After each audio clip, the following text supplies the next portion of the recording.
Hello everyone, my name is Lisha Zarani, NPM 244110888, and today I will present about basic concept, meaning, and leadership models.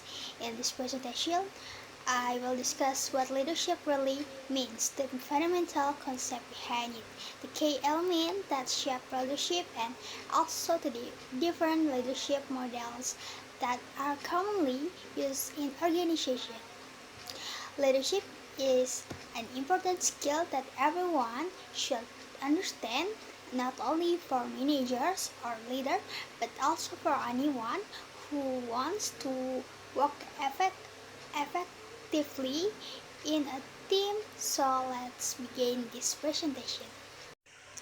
Kepemimpinan adalah kemampuan seseorang untuk mempengaruhi, mengarahkan, dan memotivasi orang lain dalam mencapai tujuan bersama. Namun, jika kita melihat lebih dalam, kepemimpinan bukan hanya sekedar kemampuan memberikan perintah atau instruksi. Seseorang pemimpin yang baik harus mampu menjadi contoh bagi anggota timnya, baik dalam sikap, perilaku, maupun cara mengambil keputusan. Pemimpin juga harus mampu membangun kepercayaan, karena tanpa adanya kepercayaan, anggota tim tidak akan mengikuti arahan dengan maksimal. Dalam kepemimpinan terdapat 3 aspek utama, yaitu influence, yaitu kemampuan untuk mempengaruhi orang lain melalui komunikasi yang efektif dan tindakan yang konsisten. Lalu yang kedua ada decision making, yaitu kemampuan untuk mengambil keputusan yang tepat, terutama dalam situasi yang sulit atau penuh tekanan. Lalu yang ketiga adalah motivation, yaitu kemampuan untuk mendorong semangat kerja anggota tim agar tetap produktif dan memiliki tujuan yang jelas. Dengan memahami ketiga aspek ini, kita dapat melihat bahwa kepemimpinan bukan hanya tentang posisi, tetapi tentang bagaimana seseorang mampu membawa orang lain menuju keberhasilan bersama.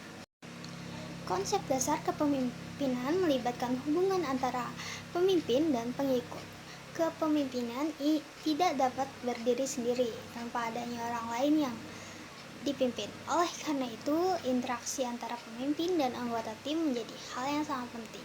Selain itu, kepemimpinan juga berfokus pada tujuan bersama. Semua anggota tim harus memiliki kepemahaman yang sama tentang apa yang ingin dicapai. Jika tidak, maka akan terjadi kebingungan atau ketidaksesuaian dalam pelaksanaan tugas. Kepemimpinan juga merupakan sebuah proses yang terus berlangsung dan tidak bersifat statis. Artinya, seorang pemimpin harus mampu menyesuaikan pendekatan sesuai dengan situasi yang berubah-ubah. Komunikasi juga menjadi faktor utama dalam kepemimpinan.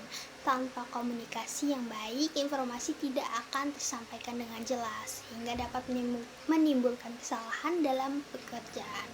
Selain itu, kepemimpinan juga berkaitan erat dengan kekuasaan dan tanggung jawab. Seorang pemimpin memiliki wewenang untuk mengambil keputusan, tetapi juga harus bertanggung jawab atas konsekuensi dari keputusan tersebut. Dalam kepemimpinan terdapat beberapa elemen penting yang saling berkaitan. Yang pertama adalah pemimpin itu sendiri, yaitu individu yang memiliki peran dalam mengarahkan dan mempengaruhi orang lain. Pemimpin harus memiliki visi yang jelas agar dapat membawa tim menuju tujuan yang diinginkan. Lalu yang kedua adalah pengikut atau anggota tim. Mereka memiliki peran penting dalam menjalankan tugas dan memberikan kontribusi terhadap keberhasilan organisasi. Tanpa adanya kerjasama yang baik antara pemimpin dan pengikut, tujuan tidak akan tercapai. Lalu yang ketiga ada tujuan, yang menjadi arah utama dalam setiap kegiatan organisasi. Tujuan harus jelas dan realistis agar dapat dicapai dengan efektif. Lalu yang keempat ada situasi. Setiap kondisi membutuhkan pendekatan yang berbeda. Pemimpin harus mampu membaca situasi dan menentukan gaya kepemimpinan yang tepat.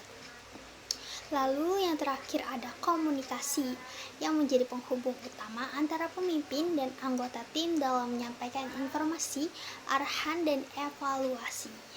Makna kepemimpinan sebenarnya jauh lebih luas daripada sekedar jabatan atau posisi dalam organisasi. Kepemimpinan adalah tentang bagaimana seseorang mampu menciptakan perubahan yang positif dan memberikan dampak yang baik bagi orang lain. Seseorang memiliki tanggung jawab moral untuk membimbing dan melindungi anggotanya atau timnya. Selain itu, pemimpin juga harus mampu menciptakan lingkungan kerja yang aman, nyaman, dan mendukung perkembangan setiap individu. Nilai-nilai etika seperti kejujuran, keadilan, dan tanggung jawab juga sangat penting dalam kepemimpinan. Pemimpin yang memiliki integritas tinggi akan lebih mudah mendapatkan kepercayaan dari anggota tim. Selain itu, kepemimpinan juga harus mampu menginspirasi orang lain agar dapat berkembang dan mencapai potensi terbaik mereka. Dengan demikian, kepemimpinan tidak hanya berfokus pada hasil tetapi juga pada proses dan pengembangan manusia. Lalu di slide selanjutnya ada function of leadership. Fungsi dari kepemimpinan itu yaitu menjalankan suatu organisasi. Yang pertama ada menentukan arah dan tujuan. Pemimpin harus memiliki visi yang jelas agar organisasi dapat berjalan dengan terarah.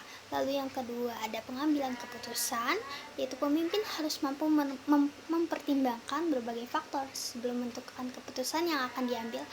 Lalu yang ketiga ada memotivasi anggota tim. Tanpa motivasi, kinerja tim akan menurun dan tujuan sulit tercapai. Lalu yang keempat ada koordinasi, yaitu mengatur tugas dan tanggung jawab agar semua anggota tim dapat bekerja secara efektif dan efisiensi. Lalu yang kelima ada pengawasan dan evaluasi yang bertujuan untuk memastikan bahwa semua kegiatan berjalan sesuai dengan rencana dan tujuan yang telah ditetapkan. Lalu di slide ketujuh ini ada authoritative leadership, yaitu kepemimpinan otoriter, merupakan gaya kepemimpinan di mana semua keputusan diambil oleh pemimpin tanpa melibatkan anggota tim. Dalam gaya ini, komunikasi bersifat satu arah, yaitu dari pemimpin kepada anggota tim. Pemimpin memiliki kontrol penuh terhadap sebuah kegiatan yang dilakukan. Kelebihan dari gaya ini adalah mengambil keputusan menjadi cepat dan tegas, sehingga sangat cocok digunakan dalam situasi darurat atau ketika organisasi membutuhkan tindakan yang segera. Namun, gaya ini juga memiliki kelemahan, yaitu kurangnya partisipasi dari anggota tim yang dapat menurunkan kreativitas dan motivasi kerja. Jika digunakan secara terus-menerus, gaya ini dapat membuat anggota tim merasa tidak dihargai. Oleh karena itu, pemimpin harus bijak dalam menggunakan gaya kepemimpinan ini. Di slide ke-8 ada democratic leadership, yaitu kepemimpinan demokratis. Demokratis adalah gaya kepemimpinan yang melibatkan anggota tim dalam proses pengambilan keputusan. Pemimpin memberikan kesempatan kepada anggota untuk menyampaikan ide dan pendapat mereka. Hal ini dapat meningkatkan rasa tanggung jawab dan keterlibatan anggota tim. Dengan adanya partisipasi, keputusan yang diambil biasanya lebih baik karena mempertimbangkan berbagai sudut pandang. Namun, proses pengambilan keputusan dalam gaya ini cenderung lebih lama karena membutuhkan diskusi yang cukup panjang. Oleh karena itu, pemimpin harus mampu mengatur waktu dan mengelola diskusi agar tetap efektif dan tidak menghambat pekerjaan. Lalu di slide ke-9 ada laissez-faire leadership, yaitu kepemimpinan laissez-faire adalah gaya kepemimpinan yang memberikan kebebasan penuh kepada anggota tim dalam menjalankan tugas mereka.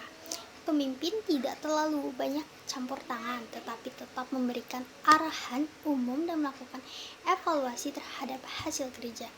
Gaya ini sangat cocok untuk tim yang sudah memiliki pengalaman dan kemampuan tinggi karena mereka dapat bekerja secara mandiri.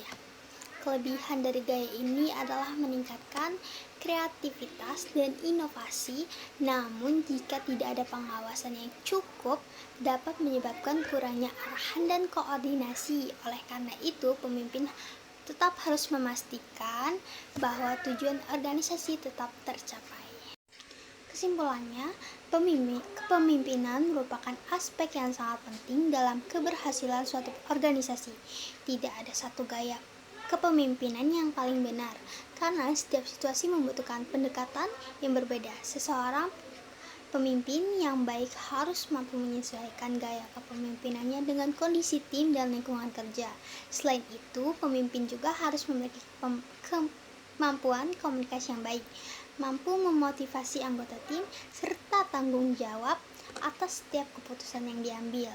Dengan memahami konsep dasar, makna, dan model kepemimpinan, kita dapat menjadi pemimpin yang lebih efektif, mampu menciptakan lingkungan kerja yang positif, dan membawa organisasi menuju kesuksesan. In conclusion, leadership is not only about having authority, but also about responsibility, adaptability, and the ability to inspire others. A great leader understands their team, adapt to different situations, and consciously learn to improve their skill. I hope this presentation helped us better understand the importance of leadership in our daily life. Thank you very much for your attention. Have a great day.